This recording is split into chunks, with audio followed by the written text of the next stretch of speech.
नमस्कार दोस्तों, राधे राधे। शुक्रवार को माँ संतोषी का दिन माना जाता है। इस दिन माँ संतोषी के व्रत और पूजा का भी विधान होता है। माँ संतोषी को दुर्गा माँ के सबसे शांत और कोमल रूपों में से एक माना जाता है।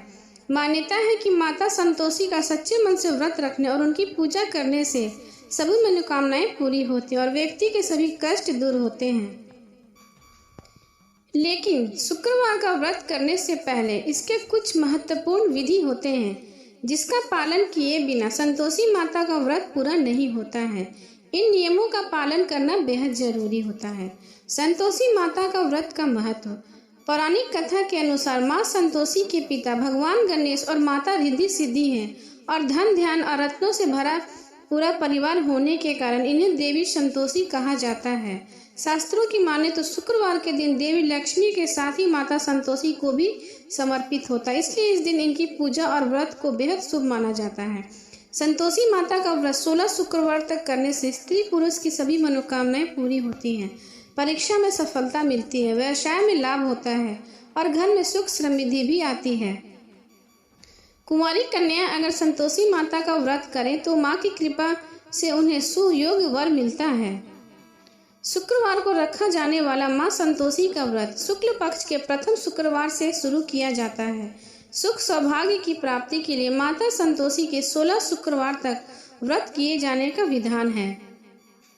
संतोषी माता का व्रत करने वाले स्त्री पुरुष को खट्टी चीजों का सेवन और स्पर्श नहीं करना चाहिए। माँ संतोषी को भोग लगाने वाला प्रसाद गुड़ व चने से व्रती को भी खाना चाहिए। ऐसा करने से माता रानी की कृपा हमेशा बनी रहती है। अब सुने संतोषी माता की व्रत कथा। एक बुढ़िया थी जिसके 7 बेटे थे। उसमें से 6 कमाने वाले थे और एक कमाता नहीं था। वह बुढ़िया उन 6 को अच्छी रसोई बनाकर बड़े प्रेम से खिलाती और 7वें को बचा कुछा जूठन खिलाती, परंतु वह बहुत भोला था, मन में कुछ विचार नहीं करता था। जो उसकी माँ देती थी वह खा लेता था। एक दिन उसकी पत्नी ने बोला, देखो मेरी माता को मुझसे कितना प्रेम है। उसने कहा, हाँ तुम्हें सभी का जूठन जो खिलाती है, फिर भी तुम ऐसा कहते हो। तो पति ने कहा, नहीं मेरी माँ ऐसा नहीं कर सकती। तो पत्नी ने कहा, चाहो तो कुछ समय आने पर देख सकते हो। एक दिन बहुत बड़ा त्योहार आया। बुढ़िया ने 7 प्रकार के भोजन और चूरमे के लड्डू बनाए। 7वां लड़का यह बात जांचने के लिए सिर को दुखने का बहाना करके पतला कपड़ा ओढ़कर और रसोई घर में सो गया और देखने लगा कि माँ क्या करती है। माँ ने उनको बहुत अच्छे आसन पर बिठाया और 7 प्रकार के भोजन और लड्डू परोसे उनके 7 भाइयों को। वह उन्हें बड़े प्रेम से खिला रही थी।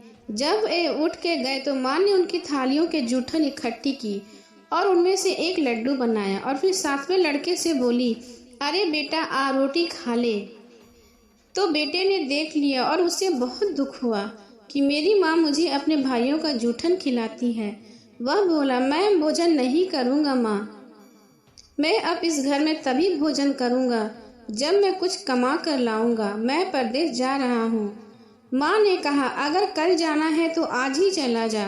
वह घर से निकल गया। चलते समय उसे अपनी पत्नी की याद आई जो गौशाला में कपड़े धो रही थी और कंडे थाप रही थी। वह बोला, मैं विदेश जा रहा हूँ, आएंगे कुछ काल, तुम रहियो संतोष से, धर्म अपने पाल। इस पर उसकी पत्नी बोली, जायो पिया आनंद से, हमारी सोच हटाए, राम भरोसे हम रहे, ईश्वर तुम्हें सहाय। देहु निशानी आपने, देखूं धरू मैं धीर, सुही हमारी ना बिसरियो, रखियो मन गंभीर। इस पर वो लड़का बोला, मेरे पास कुछ नहीं है, यह अंगूठी है सो ले लो और मुझे भी अपनी कोई निशानी दे दो। वह बोली, मेरे पास क्या है, यह गोबर भरे हाथ है। यह कहकर उसने उसकी पीठ पर गोबर भरे हाथ को थाप मार दी। वह लड़का चला गया। ऐसा कहते इसी कारण से विवाह में पत्नी पति के पीठ पर हाथ पर छापा मारती है और यह प्रथा सदियों से चली आ रही है। चलते समय वह दूर देश में पहुंचा। वह एक व्यापारी की दुकान पर जाकर बोला, भाई मुझे नौकरी पर रख लो। व्यापारी को नौकर की जरूरत थी। अंत वह बोला, तनख्वाह कम देंगे पर तुम रह जाओ। तब लड़का मान गया। वह सवेरे 7 बजे से लेकर रात के 12 बजे तक नौकरी करने लगा। थोड़े ही दिनों में सारा लेन देन और हिसाब किताब करने लगा। सेठ के 7-8 नौकर चाकर खाने लगे। सेठ ने उसे 2-3 महीने में आधे मुनाफे का हिस्सेदार बना दिया। 12 वर्ष में वह नामी सेठ बन गया और उसका मालिक उसके भरोसे काम छोड़कर कहीं बाहर चला गया। उधर उसकी औरत को सास और जेठानियां बड़ा कष्ट देने लगी। वे उसे लकड़ी ले जाने जंगल भेजती, भूसे की रोटी देती, फूटे नारियल के खोपड़े में पानी देती। वह बड़े कष्ट से जीवन बिता रही थी। एक दिन जब वह लड़की लेने जा रही थी तो रास्ते में उसने कई औरतों को व्रत करते देखा और पूछने लगी, बहनों ये किसका व्रत है, कैसे करते हैं, इसे क्या फल मिलता है? तो एक स्त्री बोली, यह संतोषी माता का व्रत है। इसे करने से मनोवांछित फल मिलता है। इससे गरीबी, मन की चिंता, राज के मुकदमे, कलह, रोग नष्ट होते हैं और संतान सुख की प्राप्ति होती है और बाहर गए पति के दर्शन होते हैं। उसने उसे व्रत करने की विधि बता दी। उसने रास्ते में सारी लकड़ियां बेच दी, गुड़ चना ले लिया। उसने व्रत करने की तैयारी की। उसके सामने एक मंदिर देखा तो पूछने लगी, यह किसका मंदिर है? वह कहने लगी, यह संतोषी माता का मंदिर है। वह मंदिर में गई और माता के चरणों में लौटने लगी। वह दुखी होकर विनती करने लगी, मैं माँ अज्ञानी हूँ, मैं बहुत दुखी हूँ, तुम्हारी शरण में हूँ, मेरा दुख दूर करो माँ। माँ को उस पर दया आ गई। एक शुक्रवार को उसके पति का पत्र आया और अगले शुक्रवार को पति का भेजा हुआ धन मिला। अब तो जेठ जेठानी और सास नाक सिकोड़ के कहने लगे, अब तो इसकी खातिर बढ़ेगी, यह बुलाने पर भी नहीं आएगी। वह बोली, पत्र और धन आवे तो सभी को अच्छा है। उसकी आंखों से आंसू आ गए। वह मंदिर में गई और माता के चरणों में गिरकर बोली, हे माँ, मैंने तुमसे पैसा कम मांगा था, मुझे तो अपना सुहाग चाहिए। मैं तो अपना स्वामी के दर्शन और सेवा करना चाहती हूँ। तब माता ने प्रसन्न होकर कहा, जा बेटी, तेरा पति जल्दी आएगा। वह बड़ी प्रसन्नता मन से घर गई और घर के कामकाज करने लगी। उधर संतोषी माता ने उसके पति को स्वप्न में घर जाने और पत्नी की याद दिलाई। उसने कहा, माँ कैसे जाऊं, परदेश की बात है, लेन देन का कोई हिसाब नहीं है। माँ ने कहा, तेरी बात, सब काम तेरा हो जाएगा, तुम सवेरे नहा धोवा कर तैयार हो जाना और मेरा नाम लेकर घी का दीपक जलाकर अपनी दुकान पर बैठना। देखते देखते सारा लेन देन का काम हो जाएगा, धन का ढेर लग जाएगा। सवेरे उसने अपने सपन की बात सभी को कही तो सब खिल्ली उड़ाने लगे। वे कहने लगे, कहीं सपने भी सत्य होते हैं? पर एक बूढ़े ने कहा, भाई, जैसा माता ने कहा है वैसे करने में क्या डर है? उसने नहा धोआकर माता को घी का दीपक जलाकर अपनी दुकान पर बैठ गया। थोड़ी ही देर में सारा लेन देन साफ हो गया, सारा माल बिक गया और धन का ढेर लग गया। वह प्रसन्न हुआ और अपने घर के लिए गहने और सामान लेकर जल्दी से घर को रवाना हो गया। उधर बेचारी उसकी पत्नी रोज लकड़ियां लेने जाती और रोज संतोषी माता की सेवा करती। उसने माता से कहा, हे माँ, यह धूल कैसे उड़ रही है? माता ने कहा, तेरा पति आ रहा है, तू लकड़ियां के 3 बोझ बना ले, एक नदी के किनारे रख, एक यहाँ रख और तीसरा अपने सिर पर रख ले। तेरा पति के दिल में उस लकड़ी के गट्ठे को देखकर मोह पैदा होगा। जब वो यहाँ रुक जाए कर नाश्ता पानी कर कर घर जाएगा, तब तू लकड़ियाँ उठाकर अपने घर जाना और चौक के बीच में गट्ठा डालकर जोर जोर से 3 आवाजें लगाना, सासू जी लकड़ियों का गट्ठा ले लो, भूसे की रोटी दे दो और नारियल के खोपड़े में पानी दे दो। आज मेहमान कौन आया है? इनसे माँ के चरण छुए और उसे कहकर अनुसार सारा कार्य किया।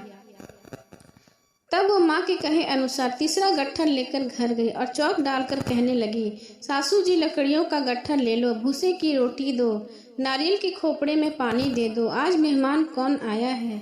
यह सुनकर सास बाहर आकर कपट भरे वचनों से उसे दिए हुए कष्टों को भुलाने के लिए कहने लगी, बेटी, तेरा पति आया है, आ मीठा भात खा, भोजन कर और गहने कपड़े पहन ले।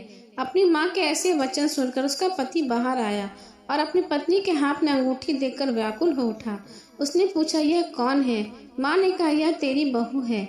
आज 12 बरस हो गए, यह दिन भर घूमती फिरती है, काम काज नहीं करती, तुझे देखकर नखरे कर रही है। वह बोला, ठीक है, मैंने तुझे और इसे भी देख लिया, अब मुझे दूसरे घर की चाबी दे दो, मैं उसमें रहूंगा।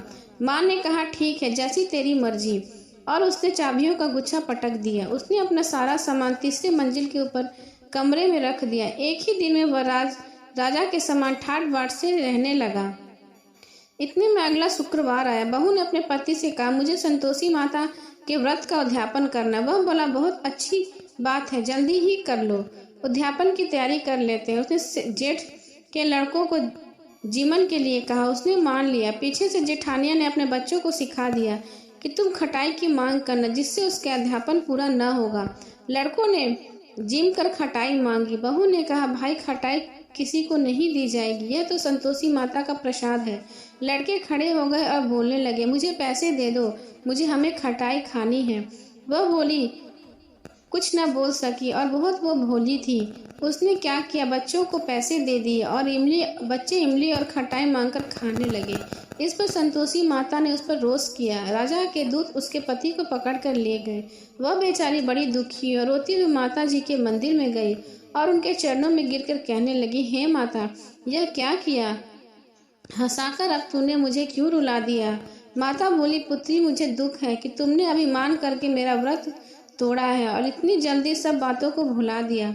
वह कहने लगी, माता, मेरा कोई अपराध नहीं, मुझे तो लड़कों ने भूल में डाल दिया, मैंने भूल से उन्हें पैसे दे दिए। माँ, मुझे क्षमा करो, मैं तुम्हारा उद्यापन करूंगी। माता बोली, जा, तेरा पति रास्ते में आता हुआ ही मिलेगा। उसे रास्ते में पति मिला और उसने पूछा कर बोला, राजा ने मुझे बुलाया था, मैं उससे मिलने गया था। वे फिर घर चले गए। कुछ दिन बाद शुक्रवार आया। दोबारा उसके पति की आज्ञा के उद्यापन करने लगी। उसने फिर जेठ के बच्चों को बुलावा दिया। जेठानियों ने फिर वही बात अपने बच्चों को सिखाई। लड़के भोजन की बात पर फिर खटाई मांगने लगे। उसने कहा, खटाई कुछ भी नहीं मिलेगा, आना है तो आओ, नहीं तो मैं ब्राह्मणों के बच्चों को बुला लूंगी। इतना कहकर वह ब्राह्मणों के बच्चों को बुलाकर भोजन कराने लगी। यथाशक्ति उसने दक्षिणा भी दी। संतोषी माता उस पर बड़ी प्रसन्न हुई। माता की कृपा से 9वें मास उसके कोख से एक चंद्रमा के समान पुत्र पैदा हुआ। अपने पुत्र को लेकर वह रोजाना मंदिर जाने लगी। एक दिन संतोषी माता ने सोचा कि यह रोज यहाँ आती है, आज मैं इसके घर चलूं, इसका सासरा देखूं। यह सोचकर उसने एक भयानक रूप बनाया। गुड़ व चने से सना मुख, ऊपर को सूंड के समान होठ, जिन पर मक्खियां भिनभिना रही थी। इसी सूरत में वह उसके घर गई। देहली पे पांव रखते उसकी सास बोली, देखो, कोई डायन आ रही है, इसे भगाओ, नहीं तो किसी को खा जाएगी। लड़के भागकर खिड़की बंद करने लगे। 7वें की लड़की बहू खिड़की से देख रही थी। वह चिल्लाने लगी, आज मेरी माता मेरे घर आई है। यह कहकर उसने बच्चे को दूध पीने से हटाया। इतने में सास बोली, पगली, किसे देखकर उतावली हुई है, बच्चे को भी पटक दिया। इतने में संतोषी माता के प्रताप से वहां लड़के ही लड़के नजर आने लगे। बहू बोली, सासू जी, मैं जिसका व्रत करती हूँ, यह वह संतोषी माता है। यह कहकर उसकी सारी खिड़कियां खोल दी। सबने संतोषी माता के चरण पकड़ लिए और विनती करने लगे, हे माता, हम मूर्ख हैं, अज्ञानी हैं, पापनी हैं, तुम्हारे व्रत की विधि हम नहीं जानते, तुम्हारा व्रत भंग करके हमने बहुत बड़ा अपराध किया। हे माता, आप हमारा अपराध क्षमा करो। इस पर माता ने उन पर प्रसन्न हुए और सबको क्षमा कर दिया और माता वहां से अंतर ध्यान हो गई। हे माता, जैसे बहू को फल दिया वैसे सबको देना। प्रेम से बोले, संतोषी माता की जय।